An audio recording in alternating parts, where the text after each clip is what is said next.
우리나라에 그 코로나 방역 때문에 수고하시는 분들 참 많으신데 우리가 계속 그분들 위해서 쉽지 않습니다. 오늘 12화입니다. 안상홍 증인회에 대해서 했어요. 저번 주에 했어요. 저희는 영생교. 영생교. 네, 영생교.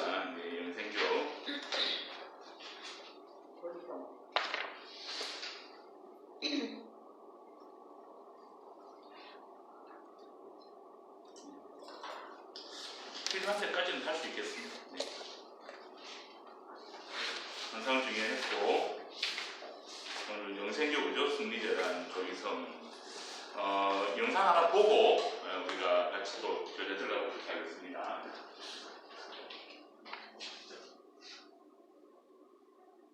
주랍니다. 영생교의 교주 조희성 씨는 자신을 구세주라고 지칭하면서 지구의 종말을 주장했고 신도들로부터 거액의 헌금을 받았다가 구속된 사람이었습니다.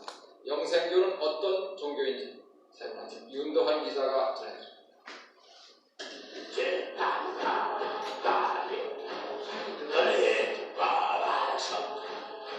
영생교의 교주 조희성 씨는 신앙촌으로 유명한 박태선 장로의 천부교에서 전도사로 일해오다 지난 81년 승리재단의 영생교를 만들었습니다. 조 씨는 자신을 믿으면 늙지도 않고 죽지도 않는다고 신도들을 유혹했습니다. 함께하는 사람은 이 사람 굉장한 사람이었는데 이걸 모른다는 아버지가 그 굉장한 사람을 만나보고도 이렇게 되어서 굉장한 사람을 놓친 사람이 아버지야. 조 씨는 자신이 전지전능한 하나님 또는 구세주 그리고 정도령이라고 주장했습니다. 거기에는 사람처럼 보통 사람들이 있지만 사실은 여기 서있는 우주를 날아다니는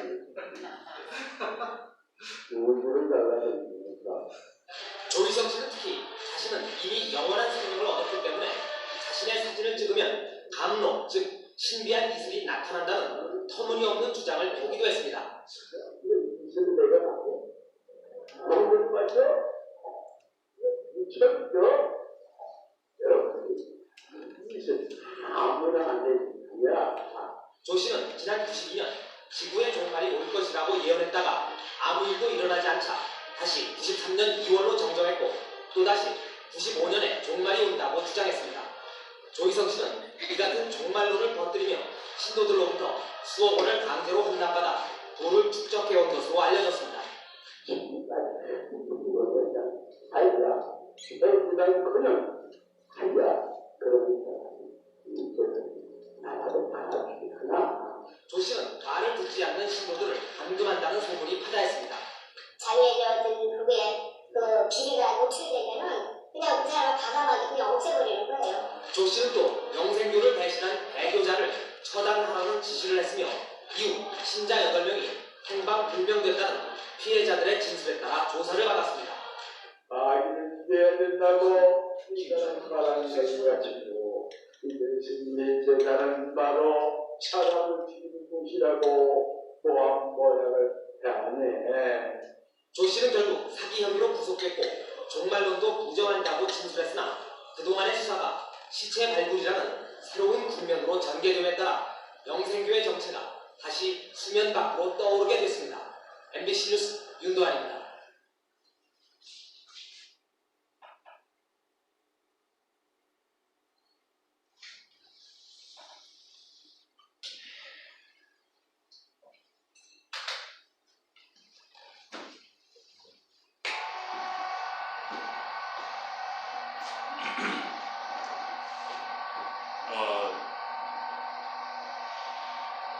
재밌죠? 북한보다 더 심합니다. 박수출입니다. 신천지는 더 심해요. 신천지는 더 심하고 당연히 그렇죠. 방역이 아니고 저기 가운데 파리가 있으면 여러 가지 죽었을 거예요. 살도 빠질 것 같고 해병대 박수보다 더 심하게. 더 심하거든요. 그리고 계속 이렇게 포커스를 잡아가지고 비춰줬던 영상 군데 누가 앉아있었어요? 스님. 스님이 앉아있었어요. 네, 선생님 하시는 거 여기서 봐요. 안 보여요. 아 정말 교회에서 그렇게 하겠으면 난리 났겠죠. 동네에서 주민들이 쳐다보거든요. 교회에서 찬양할 때 박수 어떻게 치세요? 손을 크게. 예수 이름으로 만약에 하면은 손을 크게. 앞으로는 팔을 어깨 넓이만큼 일단 벌리시고 치고는 딱 쳤을 때 힘에 밀려서 막 손이 코까지 올라오고 네, 치시기 바랍니다. 잔잔한 것만 좀. 근데 이제 교회에서 찬양할 때 박수 치는 거 보면 이렇게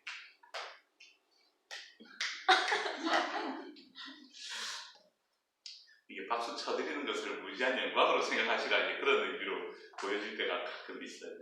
네. 우리 이단들의 어떤 그런 예배드리는 모습을 비판만 하기보다는 우리의 예배 자체가 너무 흐트러져 있다는 것도 가끔은 생각을 해야 될 필요가 있습니다. 저 사람은 저희가 무릎 꿇고 있다가 다리 재있다고 지난다고 해가지고 다리를 풀까요? 안 풀어요. 끝까지 그렇게 있는 거예요. 끝까지 그렇게 있는 거죠. 거기가 천국일까요? 지옥일까요? 지옥. 다리 이렇게 재려 보신 분들은 알죠? 그 고통을 그죠?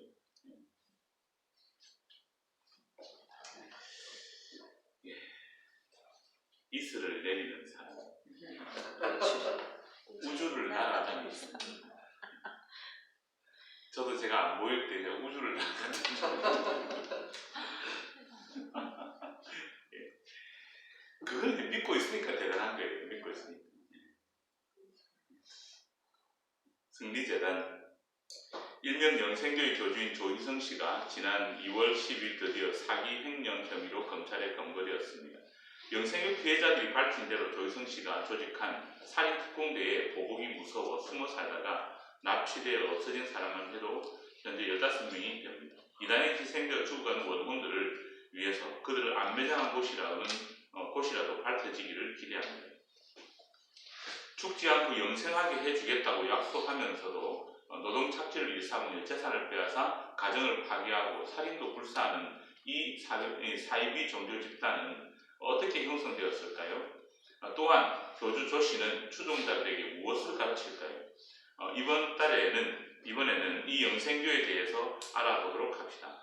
이단 또는 사이비 종교는 어떤 특정 지도자의 그릇된 가르침을 중심으로 형성된 종교 집단으로 지도자와 그의 가르침 그리고 그 추종자들로 구성됩니다. 영생교가 무서운 이단이라고 하는 것은 최근에 사이비 종교의 실체가 널리 보도되면서 세상에 다 알려진 사실입니다. 예수님이 가르쳐주신 대로 열매를 보면 그 나무를 알 수 있습니다. 영생교 교주와 그 교인들의 행위의 열매는 영생교라는 나무가 못된 나무, 썩은 나무임을 말해주고 있습니다.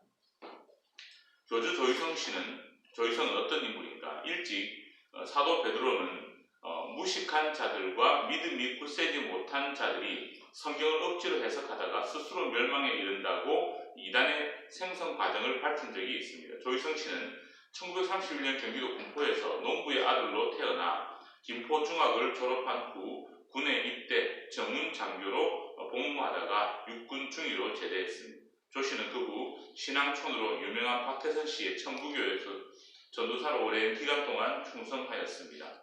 그는 박 씨로부터 성경을 자기 마음대로 해석하는 것을 배웠습니다. 조 씨는 1980년 10월부터 천부교에서 독립하여 추종 신도들을 이끌고 경기도 부천시 역곡동으로 이주하여 승리재단 영생교 왕국을 차렸습니다. 승리재단 측은 전국에 100만 명의 신도가 있다고 자랑하고 있으나 실제로 3,000명에 불과한 것으로 검찰은 밝히고 있습니다. 모든 이단 교주들은 심리학적으로 과대망상 증세를 드러내는 성격 장애자들입니다. 그 스승의 그 제자란 말이 있듯이 박태선 씨도 처음엔 동방의 의인이니 감남나무니 하더니 말리는 자신을 하나님 아버지로 승격시켰습니다. 조 씨도 1980년부터 자기가 이슬 성신을 받았다면서 자신을 이긴 자, 또 하나님, 생미륵불, 정두령, 구세주, 주님으로 부각시키기 시작했습니다. 조 씨는 자신을 기독교적으로는 구세주 하나님이라고 하며 불교적으로 생미륵불, 일반적으로 정도력 이긴 자라고 주장합니다. 그러면서 자신을 신격화하는 것입니다. 이와 같이 해서 영생교는 개신교인들과 천주교인, 불교인, 일반인 등을 고루 현혹시켜 왔습니다. 승려와 목사, 신부도 몇 명 포섭되어 승사 생활을 하고 있는 것으로 알려져 있습니다. 구속된 가운데 수사를 받으면서도 조씨는 수사관에게 내가 바로 하나님이다. 고난을 겪고 있는 나에게 지금 잘 해주면 뒤에 반드시 복을 주겠다. 고 하며 수사가 필요 없음을 역설했다고 전합니다. 대단한 과대망상 증세입니다. 모든 이단은 자신의 정체를 숨기기 위해 위장술을 사용합니다. 통일교에서는 남북 통일을 전면에 내세우고 오대양 무원파에서는 환경보호를 앞세웁니다. 영생교에서는 무궁화 보국 운동을 펼쳐 건전 종교단체를 표방해 왔습니다. 그래서 한때 한국관광뉴스라는 잡지를 발행하고 무궁화봉사단이라는 단체를 만들기도 했습니다. 이 무궁화 보급 운동, 신천지가 이거 하고 있는 거 아세요? 신천지가 무궁화 보급 운동을 하고 있어요, 전국적으로. 그래서 어버이날에 왜 외국 꽃 카네이션을 달아주느냐? 우리나라 꽃 무궁화를 달아주자. 그래서 구미에서도 금오산에 그 행사를 했었어요. 마침 제가 또 그때 금오산을 갈 일이 있어가지고 갔더니 뒤에 쫙 사람들 앉아있고 관계자들 해갖고 앞에 10몇 명이 앉아있는데 거기 보니까 시에서 나온 분들 계시는 것 같았어요. 근데 이제 가슴에다가 무궁화를 달아주는 거예요. 근데 무궁화인데 어떤 무궁화냐면 흰색 무궁화를 달아주는데 꽃 사이즈가 이만한 걸 달아주는 거예요. 그러니까 생화가 아니고 조화. 꽃을 이렇게 달아주는데 제가 그 꽃 다는 걸 유심히 보니까 뭐처럼 보였냐면요. 꼭 그 왜 상영 나갈 때에 그 해놓은 거 있잖아요. 그거 같은 거예요. 흰색. 그걸 또 보면서 야, 참 아름답다. 저걸 붙이고 있구나. 근데 그걸 하면서 자기들 사진을 찍고 무궁화는 우리나라 꽃이니까 보급한다면서 그렇게 하고 있는 거예요. 재미있었습니다. 그 꽃을 달고 있는 사람들도 재미있었습니다. 아무 생각이 없는데. 사진 찍고 난 다음에 그 꽃이 뭘 닮았는지 느끼면 더 재미있겠죠. 봤는지 모르겠어요. 영생교의 교리는 왜 멸망케 할 이단인가? 조시에 의해서 생겨난 영생교의 교리는 이렇습니다. 그 자신이 유, 불, 선을 통합한 자인데 뜻이 이 세상에 이루어지면 사람이 영원히 죽지 않고 늙지 않는 신선도인이 될 수 있다는 것입니다. 조시는 자신을 따르면 몸이 죽지 않고 영생불사한다는 허무맹랑한 약속을 추종자들에게 하고 있습니다. 누구도 그러고 있습니까? 신천지도 그러고 있는 거예요. 영생불사. 신천지에서 강하게, 그 다음에 또 나오긴 하겠지만 신천지에서 강하게 주장하는 게 영생불사예요. 그래서 이단들이 한결같이 하는 게 영생불사. 그리고 천국은 어디가 천국이라고 하냐면 이 땅이 천국이다. 지금 있는 이 자리가 천국이다. 그래서 죽으면 안 돼요. 죽으면 안 돼요. 죽으면 배도자가 되고 그렇게 돼요. 정통 그리스도인은 모두 예수 그리스도께서 우리의 유일한 구주가 되심을 고백합니다. 반면에 모든 이단은 예수님의 구주 되심을 부인하는 것이 특징입니다. 이단은 노골적으로 예수님을 부인하기도 하지만 대부분의 경우에는 교리와 사상으로 예수님을 부인합니다. 천부교나 영생교는 드러내놓고 예수님을 비방하고 부인합니다. 조희선 교주는 자신이 구세주임을 주장하기 위해서 예수님을 사기꾼, 거짓 선지자, 마귀 아들, 공중권세 잡은 자, 자유율법을 어긴 자, 죽지 않고 망명한 자, 사망의 신으로 몰아붙입니다. 예수를 믿는 사람은 다 죽었기 때문에 예수는 사망의 신이라는 것입니다. 그리고 예수는 십자가에서 죽지 않고 막달라 마리아와 함께 프랑스로 망명했기 때문에 구세주가 될 수 없다는 참남한 주장을 하기도 합니다. 그리고 나서 자신이 참 구세주, 이긴 자임을 역설하고 있습니다. 단 지파 이동과 구세주 출현이라는 설교에서 그는 성경에서 사라진 단 지파의 부여가 곧 단군으로 그가 백두산 근처에서 정착하여 한민족을 이루었다고 말합니다. 재밌죠? 단지파가 사라지기는 했어요. 네. 그 사라진 단지파 그들의 후손이 누구라고요? 우리나라의 당군이다.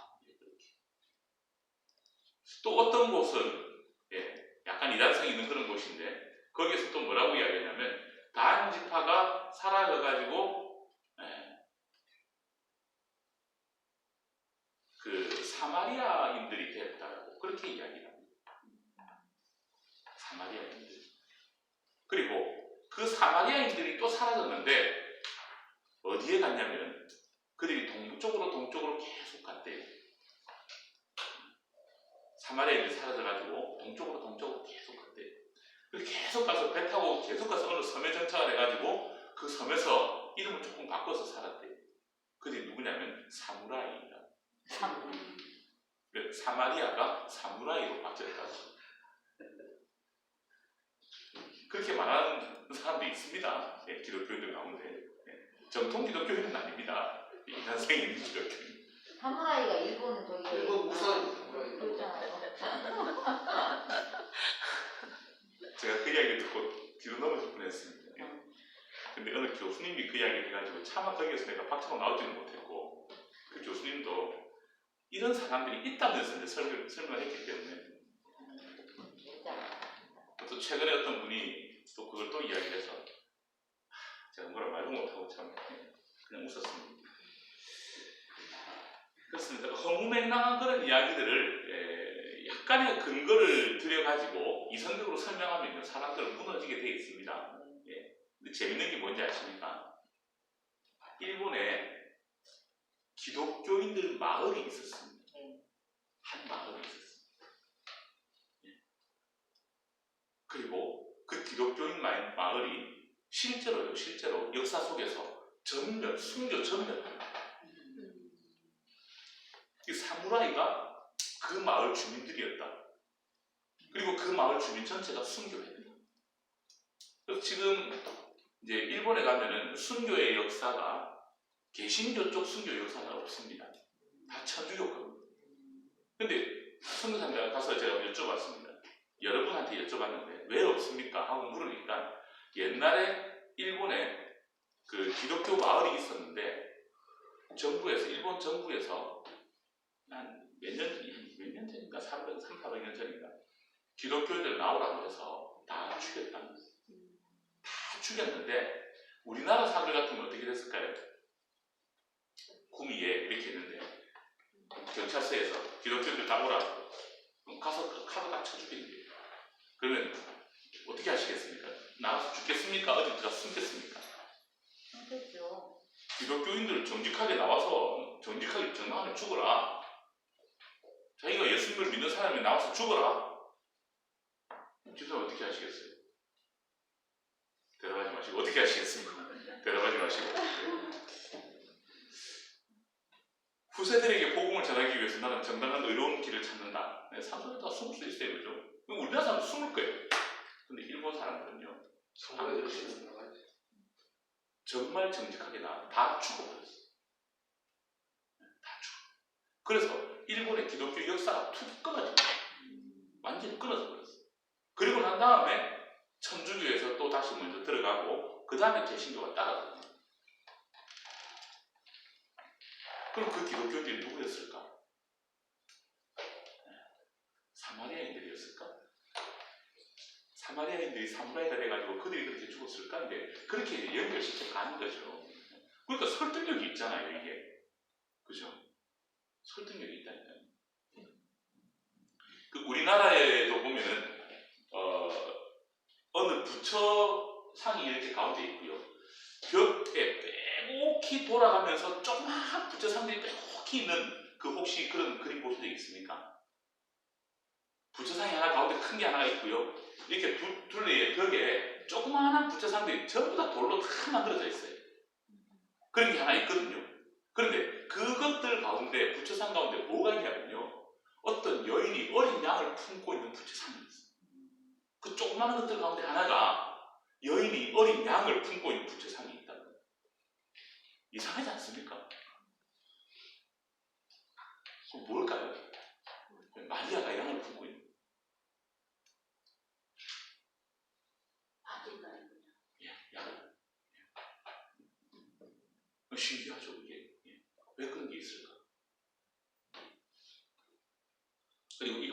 지난번에 갔을 때 그 어느 절이었어요. 어느 절인데 그 절에 딱 갔더니 시주함이 바깥 마당에 시주함이 있는 거예요.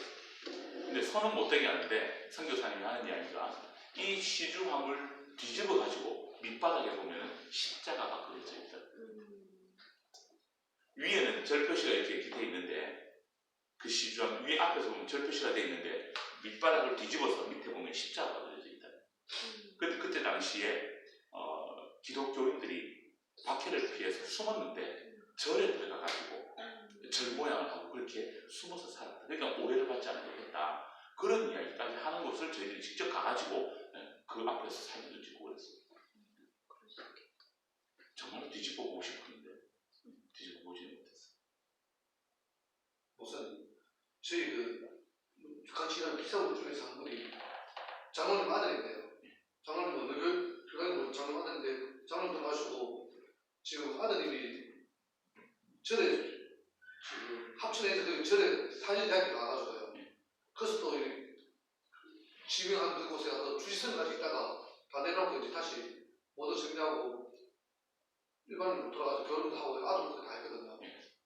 그런 얘기가 그렇게 불교에 있을 때 사진대학교 하면서 예수님이 공생이라는 게 있잖아요. 그때 절에 와가지고 부처님 같은 거 그런 얘기 비슷한 얘기 그런 얘기 하더라고요. 그러니까 저희 스님들은 그런 이야기를 공공연하게 해요.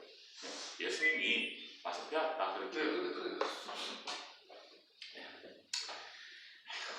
그렇습니다. 지금 제가 얼마나 황당한 이야기를 하고 있는지 알죠? 예. 그런 황당한 이야기만큼이나 그 이야기가 황당한 이야기, 믿을 수도 없는 이야기고. 그렇습니다. 그런 것들이 있습니다. 그러니까 그 기독교에 관련된 옆으로 조금만 틀고 나가면요, 얼마든지 거기에서 오해를 만들 만한 이야기들이 많이 있다는 거예요. 많이 있다는 거예요. 자, 계속 보겠습니다. 그리고 나서 가운데 부분입니다. 그리고 나서 자신이 참 구세주, 이긴 자임을 역설하고 있다. 단지파 이동과 구세주 출현이라는 설교에서 그는 성경에서 사라진 단지파의 후예가 곧 당군으로 그가 백두산 근처에서 정착하여 한민족을 이루었다고 말한다. 단지파가 한국에 온 것은 구세주를 배출하기 위한 것이다. 참 구세주가 있을 성신을 들고 나와야 한다. 예, 재밌습니다. 호세아서 14장 4절에 내가 이스라엘에게 이슬과 같으리니 라는 말이 있는데 자신이 이슬 성신을 내리기 때문에 구세주 곧 이긴 자라는 것이다. 결국 그것은 자신만이 그리스도인들이 찾고 있는 참 하나님이며 불교인들이 찾는 생미륵불이고 일반인들이 기다리는 정도련이라는 것이다. 1980년 10월 이슬 성신을 받았다고 주장한 후부터 그는 사람들의 몸에서 마귀 피를 제거하면 연탄가스를 마셔도 쥐약을 먹어도 차에 받쳐 두개골이 깨져도 죽지 않는다고 주장하며 사람들을 미혹하기 시작했습니다. 영생교에서는 집회 때 이슬이 내린다고 사진을 가지고 순진한 사람들을 계속 미혹하는데 이는 물을 뿌려주는 것을 사진으로 촬영한 것으로 완전히 조작된 것임이 검찰 조사 결과 드러났습니다. 영생교의 또 다른 특징은 세상의 법과 대조되는 자유율법이라는 것을 만들어 가르치고 있다는 것입니다. 자유율법은 131조항으로 이루어졌는데 하나님 조이성에 대한 충성 봉사만을 강조하는 것이 특징입니다. 이를 다 지키면 영원히 살고 그 중에 한 가지라도 어기면 영생하지 못하고 죽는다고 가르칩니다. 또 자유율법을 다 지키면 늙은 이가 젊어지고 흰머리가 검은 머리로 변하며 주름살이 없어지며 영원히 죽지 않는다고 가르칩니다. 그래서 이 자유율법을 다 지키려면 신도들은 하루도 빠지지 않고 매일 집회에 참석해야 하고 매일 1회 이상 목욕 1시간 이상 기도해야 합니다. 영생불사하려면 하나님 영과 영적 결혼을 해야 하는데 부부 동침을 금하고 별거하거나 이혼해야 하며 자녀들에게 관심을 갖지 말아야 합니다. 하루라도 빠지면 영생할 수 없다는 율법 때문에 직장을 그만둘 수밖에 없게 되고 학생은 학업을 중단하게 됩니다. 조유성 씨의 가르침에 대한 비판. 우선 성경에서 사라진 단지파가 한반도에 왔다는 성경적 역사적 근거는 없습니다. 또한 성경은 구세주가 유다지파에서 나온다고 약속했지 단지파에서 나온다고 예언한 적이 없습니다. 단지파와 당군은 하등의 관계가 없습니다. 그리고 호세아 14장 5절에 이슬과 같다는 말은 상징적 의미로서 하나님의 은혜를 가리키는 것입니다. 이것을 자신이라 함은 조이성 자신을 하나님의 자리에 올려놓는 것으로 자신이 그리스도임을 증명할 뿐입니다. 영생교는 성경적인 지옥을 부인하고 육체적인 부활을 부인합니다. 예수님은 죽었다가 사흘 만에 부활하셨습니다. 주님은 생명이요 부활이지 사망의 신이 아닙니다. 예수님은 행복과 영생을 주지 못했다고 했는데 오히려 그 반대로 바울을 비롯하여 수천 년 역사를 통하여 무수히 많은 성도들이 복을 받고 영생을 선물로 받았고 풍성한 삶을 누리고 있습니다. 영생교는 영혼과 가정을 파괴하는 이단 사교 집단이다. 이상에서 본 것과 같이 영생교 승리재단은 처음부터 끝까지 성경의 가르침으로부터 탈선한 이단입니다. 하나님에 대한 가르침을 비롯하여 영생, 율법, 지옥, 부활, 종말에 대한 가르침에서 성경과 거리가 먼 그리고 역사적인 기독교의 전통교리와 거리가 먼 멸망케 할 이단입니다. 잘못된 가르침은 잘못된 가치관을 낳고 그릇된 가치관은 잘못된 행동과 생활로 이어집니다. 사도 바울은 저희가 하나님을 시인하나 행위로는 부인하는 자요 복종치 아니하는 자요 모든 선한 일을 버리는 자니라고 이단의 특징을 지적한 바 있습니다. 여러분들은 이들을 경계하고 멀리해야 할 것입니다. 모든 이단은 공통된 특징을 보여줍니다. 영생교는 다른 이단과 마찬가지로 강력하고 카리스마적인 지도력, 절대적인 진리를 독점하고 있다는 주장, 이중적인 언어체계, 부활 거듭남, 하나님을 다른 의미로 사용함, 중앙 집권적인 엄격한 통제, 정통교리와 교리의 전통으로부터의 탈선, 개인이나 가정보다 교회 중심적인 생활을 강요함, 체계적인 신학교육과 기존성직제도, 목사, 장로, 집사의 무시, 경향 등에 의해서 특정 지워지는 전형적인 이단입니다. 성경을 바르게 알아서 진리 아닌 것에 마음을 빼앗기지 않는 지혜로운 여러분들이 다 되시길 바랍니다. 지금 구미에도 보면은 교회와 비슷한 모양을 하고 있으면서 이단인 곳들이 있습니다. 네, 어제도 어떤 분이 저한테 구미에 60몇 개의 교회가 구미 기독교 총연합에 가입되지 않은 교회들이 있다는 거예요. 교회 이름을 불러줄 테니까 목사님 좀 알아봐 줄 수 있냐고. 제가 그랬어요. 난 모른다. 저 어떻게 알겠습니까? 근데 그런데 이제 한 가지 중요한 것.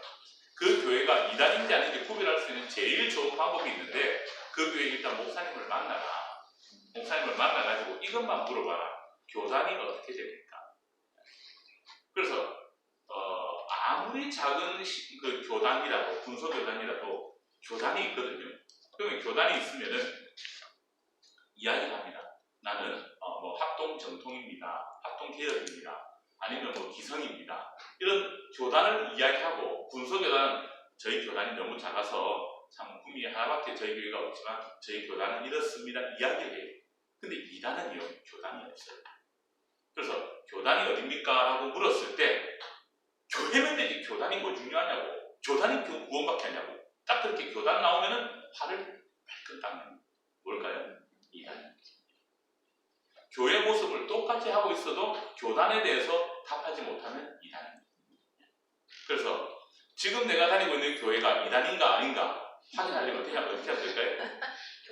일단 담임 목사님을 찾아가십시오. 담임 목사 오시 물어봐야겠다. 담임 목사님께 찾아가셔서 정중하게 물어보십시오. 교단이 목사님 교단이 어떻게 됩니까? 우리 교회 교단이 어떻게 됩니까? 이렇게 물어보십시오. 네. 일단 담임 목사님 물어볼게요.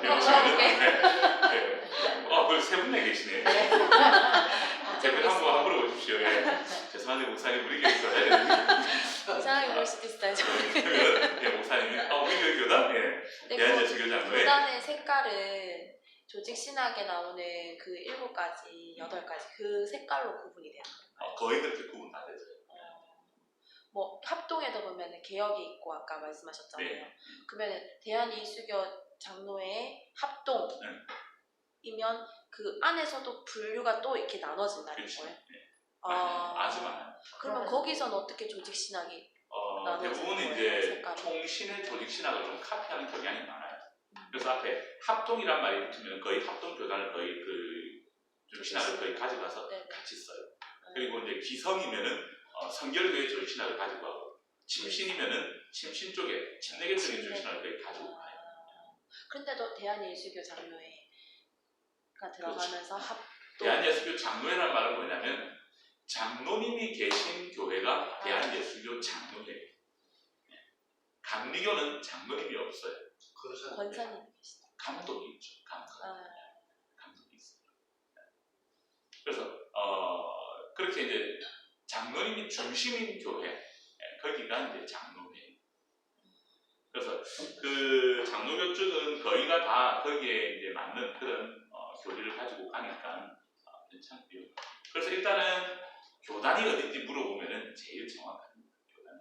그래서 우리가 일반적으로 이단이 아닌 곳은 뭐 합동, 통합, 그 다음에 고신, 이 장로회 쪽과 그 다음에 이제 성결교 쪽과 침례교 쪽, 순복음 쪽, 이쪽까지는 거의가 우리가 이제 이단이 아니라고 다들 이야기를 하는데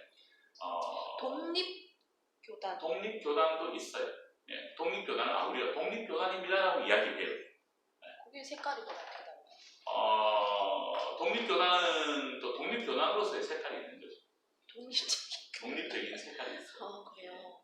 독립교단은 우리가 독립교단입니다 이렇게 이야기를 해요. 그럼 그것도 이단은 아니에요? 이단은 아니에요. 근데 이단은 교단 자기들이 어디 교단인지 설명을 못해요. 설명할 수가 없어요. 대구에 옛날에 초기에 사역을 할 때 조그만 작지 않았던 교회 같아요. 근데 저희 교회 제가 있던 교회 학생을 자꾸 그 교회를 데리고 가려고 하는 거예요. 그래가지고 제가 이제 그 교회 전도사님이나 목사님 전화번호를 좀 받아오라고 받아왔어, 그 학생이. 그 전화를 했어요. 거기 어디 있는 교회입니까? 여기 어디 있는 교회라고. 제가 그 다음 물었어요. 거기 교단이 어디냐고. 딱 물으니까 대발 바로 가는. 이 교단이 뭐가 중요하냐고. 교단 없어요. 이단이에요. 자, 툭 끌어. 그래서 교단을 물어보는 게 재밌겠습니다. 숙제. 오늘 자기 교회에 담임 목사님께 우리 교회 교단이 없지. 숙제 오늘 끝내죠, 정정했는데. 예. 궁금하신 분들은 그렇게 한번 물어보십시오. 목사님, 우리 교회 교단이 어떻게 됩니까? 그래서 그거는 우리가 기본적으로 알아야 돼요. 합동적 교회들은요, 대한예수교 장로회라면 뭐가 붙을까요? 합동측이라는 말이 붙습니다. 통합식으로 그럼 통합식. 통합이라는 말을 붙이는 거죠. 통합이 배열이 많이 나왔어요. 통합 가운데서 많이 나눴어요. 그래서 대한예수교 장로회까지만 딱 이야기하잖아요. 그 다음에 물어요. 장로회 안에 교단이 어떻게 돼요? 우리는 침대교라고. 그 침대교 안에 교단이 어떻게 되시냐고요. 이렇게 묻는 거죠. 침대교회도 교단이 또 다르고. 그래서 교단이 어떻게 됩니까? 라고 물을 때 우리는 감리교라고 그렇게 이야기하거든요. 아니, 감리교 안에서 교단이 어떻게 되냐고요. 감리교 안에서 교단이 어떻게 되는데? 기감 그 다음에 또 있어요. 거기 예장 다음에 합동이 있는 것처럼 그렇게 교단이 딱 있어요. 그래서 그 교단이 딱 나와져야 돼요. 그래서 그 교단이 있으면은 신학교가 있다는 말이고 총회가 있다는 말이에요. 근데 이단은 총회는 있지만 신학교가 없어요. 학교가 없어요. 군소교단은 정말 작은 신학교. 어떤 교단은요, 우리 꿈이 신학교만한 이런 신학교도 있어요. 여기에서 목사님 배출해가지고 해요. 안수를 줘요. 그리고 만약에 총회가 우리 신학교만 하다. 그러면 총회가 되려면 어떻게 해야 될까요? 목사님을 빨리 배출을 해야 돼요. 이해가 되십니까? 힘 있는 총회가 되려면은 목사님을 빨리 배출을 해야 돼요. 그래서 거기에는 남자분들이든 여자분들, 우리는 남녀 다 목사 안수를 주겠다. 그 다음에 기간을 줄여야 돼요. 6개월 공부하고 안수 주겠다. 목사 안수 주겠다. 또 더 심각한 경우는요, 비행기 타고 가면서 안수 주는 거예요. 그렇게 교단을 정해가지고 학교를 가서 목사님으로 배출되잖아요. 그러면 만약에 그 목사님을 하시다가 다른 교단으로 또 갈 수 있는 거예요? 갈 수도 있어요. 합동 같은 경우는 이제 편목 과정이라고 하는 게 있는데, 그 편목 과정에 있어서 편목이란 말은 다른 교단에서 공부한 분들이 이제 합동해서 목사님이 되기 위해서는 총회에서 1년간 공부를 해야 돼요. 총신에서 공부를 해야 되는데, 품목으로 들어갈 수 있는 신학교가 정해져 있어요. 다 할 수 있는 게 아니에요. 우리 한 5분 쉬었다가 그다음에 이만희 좀 보도록 하겠습니다. 신천지 신론에서 이만희는 자신을 알파 오메가라고 주장한다. 교주 이만희 씨는 자신을 사도 요한적인 사명자, 요한계시록의 알파와 오메가, 보혜사, 성령, 인치시는 천사 등이라고 한다. 알파와 오메가는 시작과 끝을 말한다. 시작은 시요, 끝은 열매이다.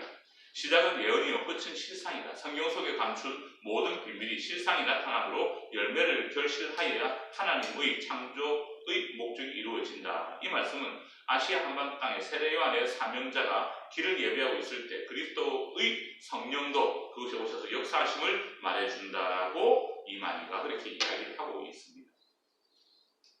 두 번째, 이만희는 자신을 보혜사라고 주장하며 자신이 삼위일체 하나님의 중에 성령이라고 주장한다.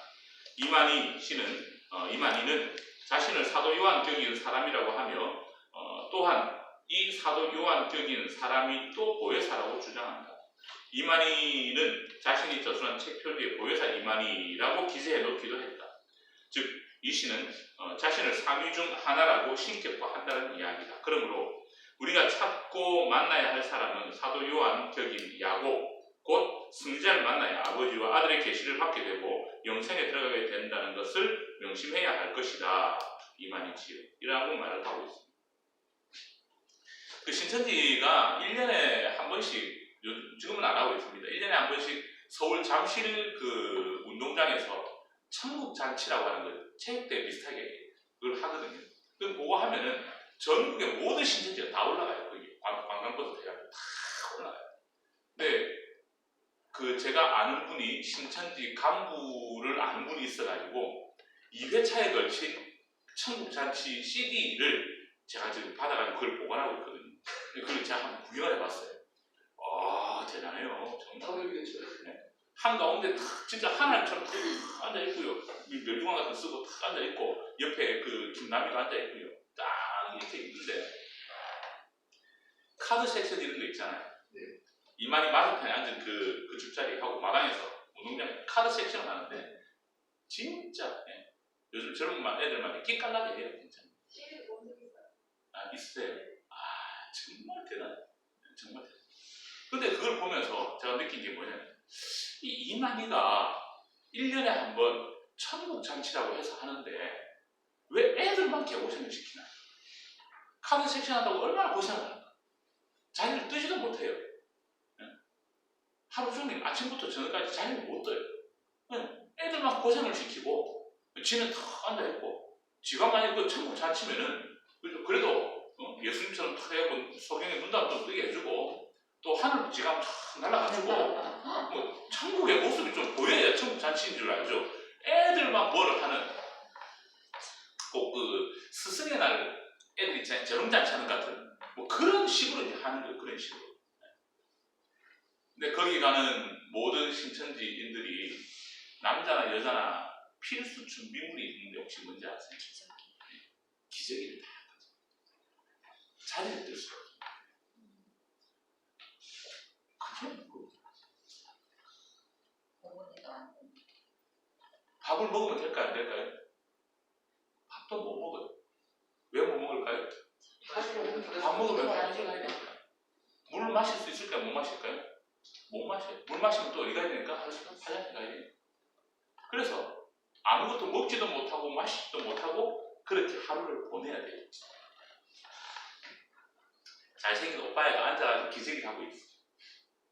예쁜 누나애가 앉아가지고 기저귀를 하고 있어요. 하루를 버팁니다. 그 속이 어떻겠습니까? 거기가 천국잔치일까요? 지옥잔치일까요? 지옥잔치죠. 이만희 지만 좋은 거. 등장할 때 지만 백마 타고 탁탁 등장. 5살쯤 되는 유치부 아이들 탁 이만희 하나님 막 찬양을 하는데 북한인 줄 알았어. 어마어마해. 괴물. 계시론.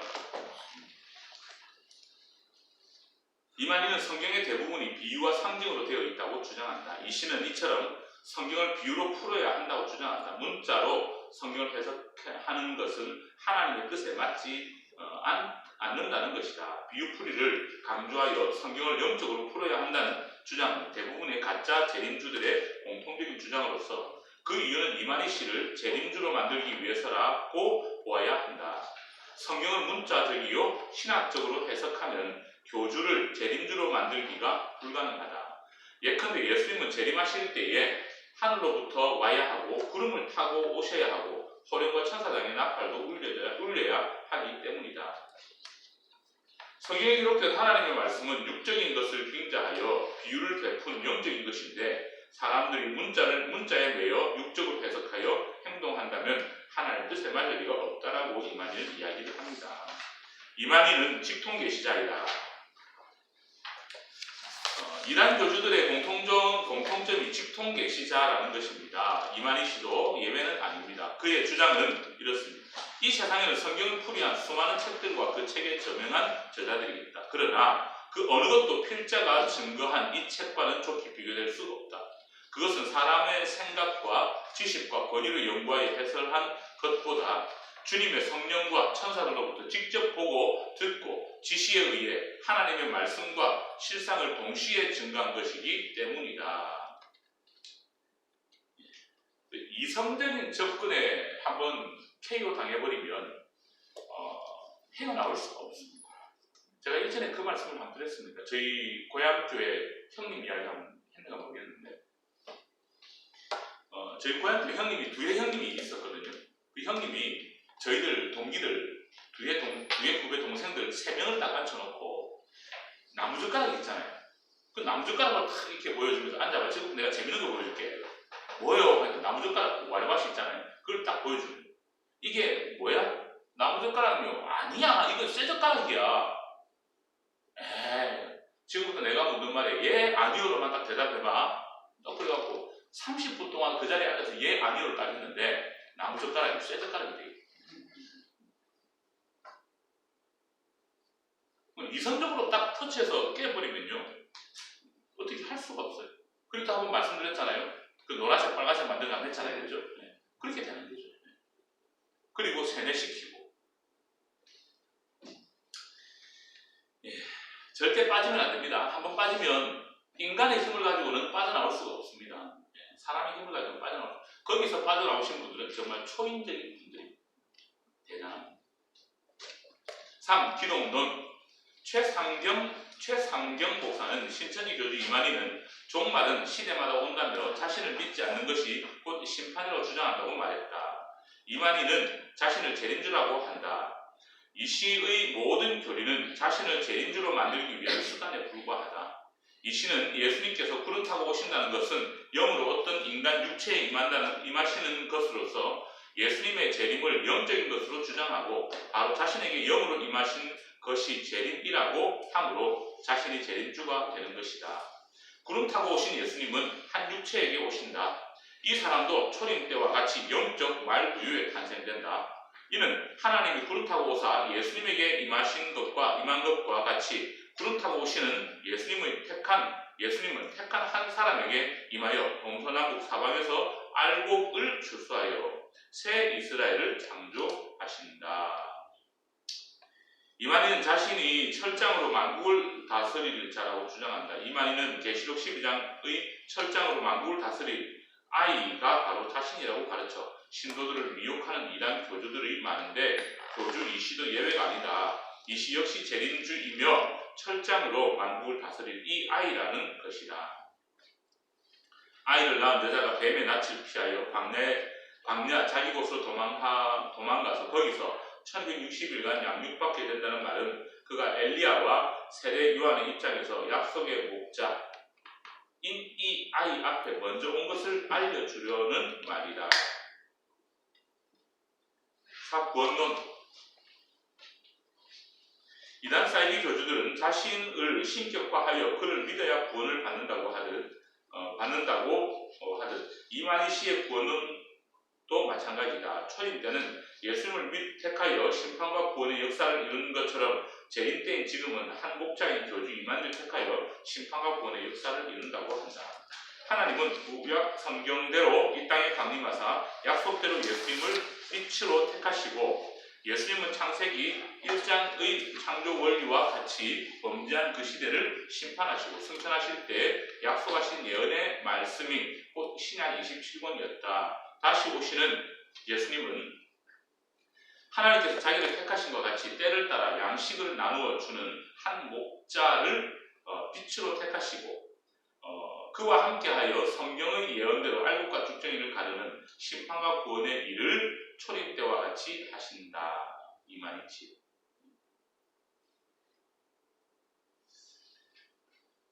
이 말은 새 언약과 새 일을 지키는 자가 구원을 받게 된다고 가르친다. 이들의 구원론은 이만희를 하나님께서 약속한 참 목자로 믿어야 하며 이만희의 피로 만들어주는 새 언약을 받아야 한다는 것이다. 이 시가 그렇게 강조하는 새 언약이란 성경에서 말하는 예수 그리스도의 피로 세워진 신약, 즉 구원의 복음을 말하는 것이 아니라 교주 자신이 혈서로 써서 만들었다는 새 언약서를 말한다. 이 시가 말하는 새 일은 모든 교회나 목자가 다 끝나고 한 목자가 나타나 심판을 하는 것을 말하는데 이는 이 시 자신을 참 목자로 믿고 이 시의 집단에 와야 구원받는다고 주장한다. 근데 이 정도까지 딱 다 해가지고 이런 이야기를 할 때 아멘 할 정도면요 어디로 끌고 가든 날 따라가겠습니까? 그죠? 안 그렇겠습니까? 안 따라가겠습니까? 이미 미혹되어 버렸고 세뇌되어 버렸기 때문에 새 언약과 새 일도 모르는 캄캄한 맹종이 되어 미치는 사람같이 세상 이야기나 세상 말만 듣고도 좋다고 웃으며 믿습니다.